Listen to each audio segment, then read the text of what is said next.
કોકને એમને નડી જવું.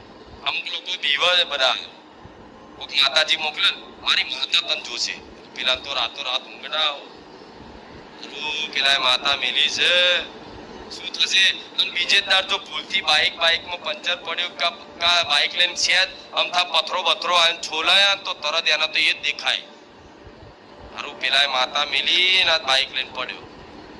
અને પણ તમે સાચા હોવ, તમે સત્ય હોવ, સાચા હોય, તમે અંતર આત્મામાં જાણતા હોય કે મારો કોઈ વાંક દોષ નથી, તો એક ને હજારો માતાઓ મોકલે તો ગભરાતા નહીં. જેવું બીવાનું નહીં. તમે જાણો છો કે હું સાચો છું, હું સાચી છું, તું તાર હાર કોઈ વાંધો નહીં. એ માતા જે મોકલતો ને એને આપણે રામ રામ કહી દેવાના કે મારી એની જે માતા હોય, જેના દમ ઉપર તમને ડરાવતો હોય, બીવડાવતો હોય કે મારી માતા જોશે, તો એની માતાના રામ રામ કહી પ્રાર્થના કરી અને એવું કહેવાનું કે મારી તારી દીકરીને તારા દીકરાને સદબુદ્ધિ હાલ, આવું ના કરે.